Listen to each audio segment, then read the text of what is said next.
দেশের উন্নয়ন ও অগ্রযাত্রায় ঈর্ষান্বিত হয়ে দেশি বিদেশি ষড়যন্ত্রকারীরা জিয়াউর রহমানকে হত্যা করেছে বলে দাবি করেছেন বিএনপির সিনিয়র নেতারা।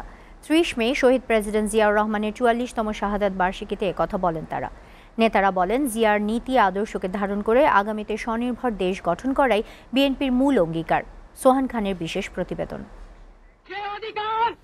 আল্লাহ এই দেশের জনগণকে দিয়েছে, এই অধিকার কেউই কেড়ে নিতে পারবে না। স্বাধীনতার পর শাসক গোষ্ঠী যখন ব্যর্থ, তখন সেনা ছাউনি থেকে দেশবাসীকে আশ্বস্ত করেছিলেন জিয়াউর রহমান। বিধ্বস্ত বাংলাদেশের হাল ধরেছিলেন তিনি। বাকশালী এক নায়তান্ত্রিক ব্যবস্থা থেকে বের হয়ে বহুদলীয় গণতান্ত্রিক ব্যবস্থায় যাত্রা করে বাংলাদেশ তার হাত ধরে। ১৯৭৮ সালের ১ সেপ্টেম্বর ১৯ দফা কর্মসূচি হাতে নিয়ে রাজনৈতিক দল বাংলাদেশ জাতীয়তাবাদী দল বিএনপি প্রতিষ্ঠা করেন। একজন সুদক্ষ রাজনীতিবিদ হিসেবে নিজেকে তুলে ধরেন বিশ্ব দরবারে। জিয়াউর রহমান যুদ্ধবিধ্বস্ত ও দুর্ভিক্ষের পর তলাবিহীন জুড়ি থেকে অর্থনৈতিক উন্নয়নে হাতে নেন নানা পরিকল্পনা। সংবাদপত্রের স্বাধীনতা, নারীর ক্ষমতায়ন, দেশের অর্থনীতিতে পরিবর্তন, কূটনৈতিক তৎপরতা জোরদার, বিদেশের বাজারে শ্রমশক্তি রপ্তানি, গার্মেন্টস শিল্পের বিকাশ, খাদ্যে স্বয়ংসম্পূর্ণতার পাশাপাশি সমোপযোগী সিদ্ধান্ত নিয়ে বিশ্বে বাংলাদেশকে তুলে ধরেন সম্ভাবনাময় দেশ হিসেবে।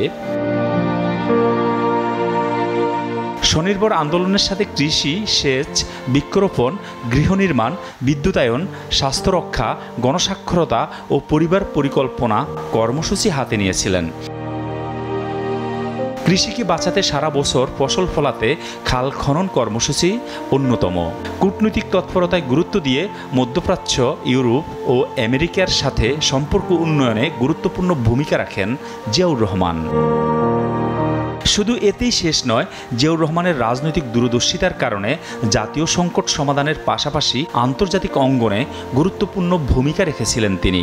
ইরাক ইরানের যুদ্ধবিরতি উদ্যোগে বহির্বিশ্বে উজ্জ্বল নক্ষত্র হিসেবে অভিভূত হন তিনি। আঞ্চলিক ভূরাজনীতিকে শক্তিশালী করতে দক্ষিণ পূর্ব এশিয়ার দেশগুলোর সমন্বয়ে সার্ক গঠনে ভূমিকা রাখেন।